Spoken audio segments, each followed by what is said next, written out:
அதிரசம் மாவு ஊற வைக்காம அப்படியே செய்யலாம். அதுக்கு 2 கப்பு, அதாவது 1/2 கிலோ மாவு பச்சரிசி 4 மணி நேரம் ஊற வச்சு சுத்தமா தண்ணியை வடிச்சிடணும்.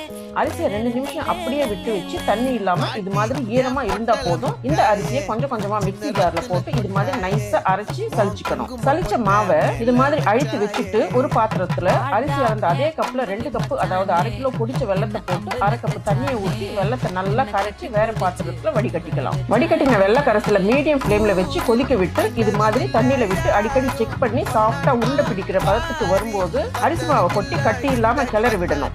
அதுலேயே ஒரு சிட்டிகை உப்பு, 2 டீஸ்பூன் வெள்ளை எள்ளு, 1 டீஸ்பூன் ஏலக்காய் தூள், 2 டீஸ்பூன் நெய் விட்டு கலந்து மாவை கை சூடு பொறுக்கிற அளவுக்கு ஆற விடலாம். ஒரு கடாயில தேவையான அளவு எண்ணெய் விட்டு காய்ச்சி கையில எண்ணெயை தடவிக்கிட்டு கொஞ்சமா அதிரசம் மாவை எடுத்து உருண்டை பிடிச்சி